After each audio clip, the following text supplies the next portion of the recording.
meron tayong palay dito. Sa palay, minsan din, dyan po natin malalaman ang quality. Actually, may mga bato-bato itong palay natin. Pagpasok dito, siseparate niyo yung mga bato, malalaking bato, mga dumi, mga straws. Papasok dito, malinis na po na palay. Woo! Napakaganda yung output ng bigas, guys. Tingnan nyo. Pwede nyo i-zoom yung video. Napakaganda po yung output ng bigas.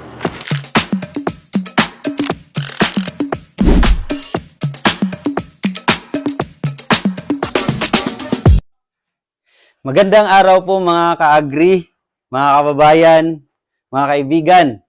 Ako nga pala si Ian Arcas Canillas sa Veroserve Corporation or VSC Agricultural Machineries. Ang Veroserve Corporation po or VSC Agricultural Machineries ay sole distributor ng Shinong Rice Mill Machine. Galing po sa Korea or ang company po na supplier mismo ng Shinong Rice Mill Machine ay Shinong Co. Ltd. from South Korea. Ngayong araw, aktual nating ipapakita kung paano mag-mill ng palay. Gusto nyo ba makita yon? Or siguro sa ilan sa inyo, sa mga nakapanood ng video na to, siguro na-experience nyo na aktual kung paano magkiskis ng palay to bigas. Tama po ba? Lalo na sa mga probinsya. So, gamit ang Shinong Rice Mill Machine, ito po ay compact. Introduce ko po muna sa inyo ang machine bago natin i-operate. Ang makinang ito ay di kuryente. 3 horsepower at 0.3 horsepower ang kanyang electric motor. Dalawa po ang electric motor niya. 220 volts lang po, single phase. Ano ibig sabihin ng single phase? Yung para lang sa mga bahay-bahay ng mga kuryente. Basta stable lang, hindi fluctuated.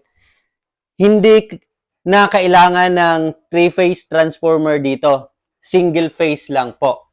Kaya tipid po siya sa kuryente. More or less, ang magagastos natin sa kuryente dito, bawat oras ay nasa 50 pesos lang. Actually, hindi umabot ng 50 pesos.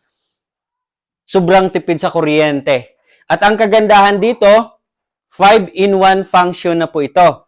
Meron na po siyang haulier, elevator, yung iakyat niya yung brown rice, yung nababalatan na mga palay, iakyat na po dito.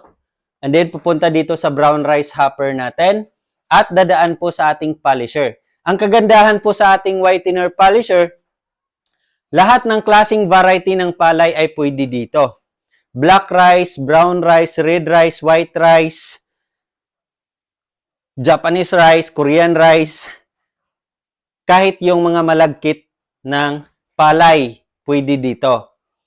So, meron siyang control, polishing level control, kung gaano kaputi ang gusto ninyo. Kadalasan sa atin, mas gusto yung makinis, di ba? Makinis na bigas. Pero yung iba naman, gusto nila healthy. Dapat andun lang yung nutrients ng bigas, ng kanin. Kaya gusto nila yung brown rice lang. Pwede rin po dito. Papakita ko rin sa inyo yan mamaya. Ang kagandahan rin dito mga kababayan, may naka-built-in na po na distoner. Ibig sabihin, lahat ng output ng bigas dito ay malinis na. Wala na mga bato, wala na mga buhangin, wala na malinis na. At dito, itong maliit na to, broken rice separator. Okay. Next na machine natin, itong palay cleaner. Napakahalaga rin po ito sa operation ng rice milling.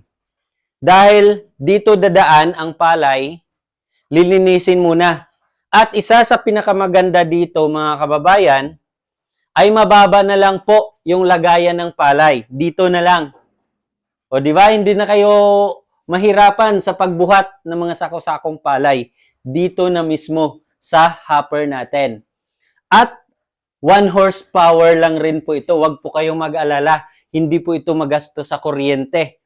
1 horsepower, or equivalent po sa 0.25 kilowatts, 0.75 kilowatts. Ito, equivalent lang po sa 2.45 kilowatts. At itong maliit na to, ito ay ang rice sorting machine. Ang rice sorting machine, dito naman po ang pinaka-output doon sa bigas. Dito lalabas yung bigas, and then isi-separate niya yung mga binlid dito. At dito naman po sa left side ang labasan ng mga broken rice. At dito naman sa middle, sa pinakataas, dito naman po lalabas yung mga buo, good rice na po, premium na po ang bigas, malinis na buo. Kaya, kung gusto nyo pang negosyo ang bigas, mas maganda meron ito, ang rice sorting machine. Kaya mga kababayan, kung hanap nyo po talaga na kahit hindi man pang malakihan, hindi man pang madamihan, pang simula pa lang sa rice milling, ito na po ang piliin ninyo, ang Shinong Rice Mill Machine na Set D. Okay? SN300R ang model. Plus palay pre-cleaner, plus rice sorting machine. Okay? Hindi ko na papatagalin pa.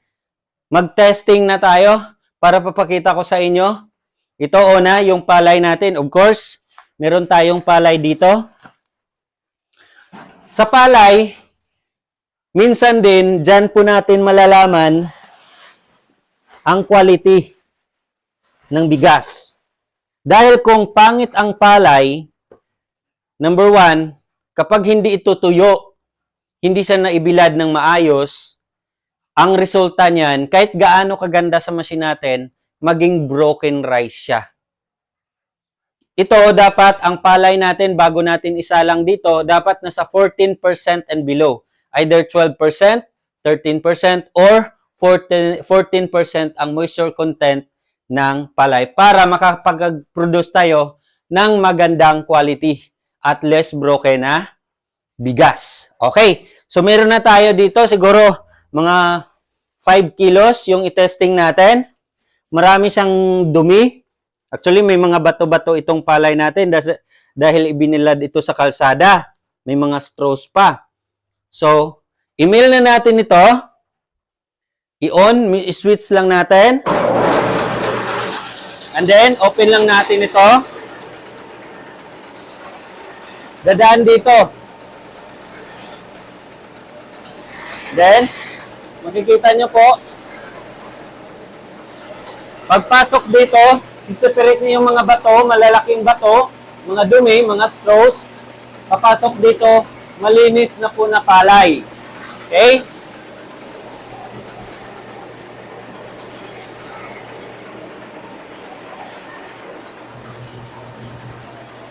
Kahit isang tao lang po ang mag-operate dito, kayang-kaya. Kahit babae, pwedeng mag-operate dito.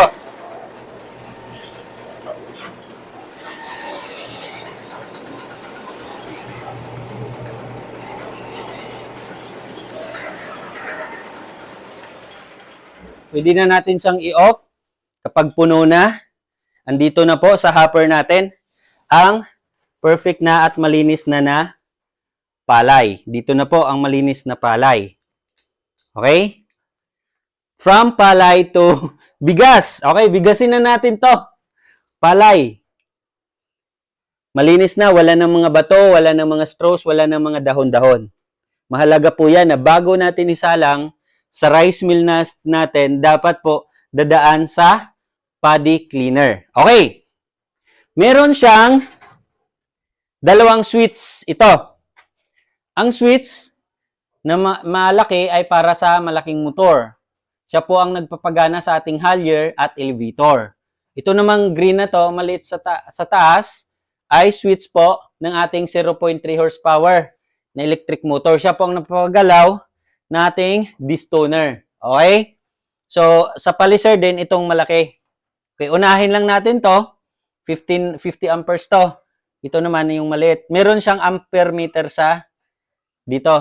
Ang ampere meter hanggang 20 amperes lang tayo. Umiilaw siya, ibig sabihin may power supply. Dapat to 20 volts. Kapag mababa yung kuryente ninyo, bumababa sa 220 volts, hindi po kakayanin ng machine. Dapat po stable ang kuryente ninyo sa 220 volts. Paano naman kung hindi stable? Bumababa sa 220 volts, minsan 216 lang, 210 yung power supply ninyo. So, hindi po kakayanin ng machine. Ang kailangan nyo na po dyan ay transformer na 10 kVA. Kung walang transformer, generator na 15 kVA. Yun. Okay, unahin na natin to. Umakyat na, iunaran natin to. Gumagalaw na siya. So ngayon, open na natin. Makikita nyo, ito. And then, umakyat na dito yung palay. Ito na yung unpolished brown rice. Brown rice, unpolished sa taas. Ilagay natin ito sa number 3. And then, open na natin to. Ayan, ito na yung bigas. Dadaan na po dito. Yun, andito na, lumabas na. Lumabas na yung bigas. Wow! Napakaganda. Napakalinis. Woo! Napakaganda yung output ng bigas, guys. Mga kaibigan. Tingnan nyo. Tingnan nyo. Pwede nyo i-zoom yung video. Napakaganda po yung output ng bigas.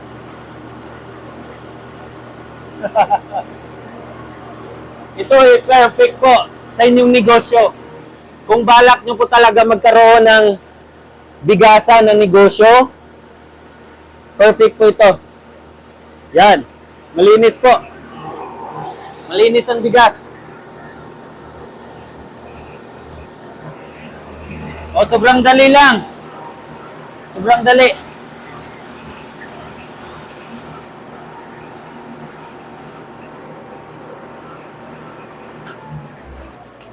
Di ba? 5 kilos lang yon. Ilang kilo na tong output natin. Napakalinis po yung bigas. Napakalinis. Napakalinis po yung bigas. Kung ako sa inyo, kung naghahanap kayo ng kiskisan, rice mill machine, Shinong rice mill machine, recommended ng bawat Pilipino dito sa Pilipinas. Made in South Korea, matibay, durable, good quality ang output. Ang pinakamaganda sa lahat, pinakamatipid sa kuryente. Shinong rice mill machine. Ilan ang capacity nito? Ang kaya ng email, 300 hanggang 350 kilograms per hour na sako na palay. Yun, tandaan ninyo. 300 hanggang 350 kilograms per hour. Meron naman po kaming mas malaki nito, yung SN300R Plus. Kailangan mas malaki na rin yung motor. Kailangan nyo na ng transformer. At least 10 kVA rin. Pero ito, basta stable lang yung kuryente, hindi bumababa sa 220 volts, recommended ko talaga ito, SN300R. Bili na po kayo. Kami po ay nagdi-deliver kahit saan sa Pilipinas, Luzon, Visayas at Mindanao. Libre na po ang installation. At nagpapadala po kami ng mga technician para mag-install at mag-conduct ng training. Libre na po yung installation natin dito. Libre lang po. Babayaran nyo lang ang shipping fee, delivery fee, at syempre ang machine. Luzon, Visayas at Mindanao, tayo ay nagdi-deliver. Ang kagandahan dito, meron siyang 1-year warranty at lifetime ang after-sales service support. Makikita nyo po dito, ito yung showroom natin. Sa likod ng camera na to, makikita nyo ang mga spare parts. Lahat ng spare parts available. Hindi lang dito, sa ating pinaka-warehouse natin sa Nueva Ecija. Andun lahat ng mga spare parts natin. And then, syempre, hindi po tayo gumagamit ng mga local or made in something. na mga countries, kundi lahat ay purely made in South Korea. Yun lang po mga kababayan. Kung meron pa po kayong mga katanungan, please do so. Pwede niyo po akong tawagan. Andyan po sa description ang aking contact number. Please follow my Facebook account, Ian R. Cascanillas. Kung kayo ay nakapanood ng video na ito sa YouTube, please comment lang po kayo, share nyo po ang aking video at paki-subscribe na lang rin po. Ayan. So, for faster transactions and reservations, tawag na sa akin, direct na po kayo sa akin, magpa-reserve na kayo. Valid ID lang po kailangan para mapa-deliver na namin sa inyo ang makina. Ang kailangan nyo lang po ihanda bago dumating yung machine, syempre magpaakabit kayo ng 60 ampere switch breaker, size 10 na wire galing sa breaker papunta sa saksakan. Yung saksakan natin, universal outlet ha, heavy duty. Ibig sabihin yung universal kasi pabilog yung plug natin, universal outlet 20 amperes. Kung walang mahanap na 20 amperes, 15 amperes or 16 amperes. Klaro po ba? So maraming salamat sa panood ng video nito.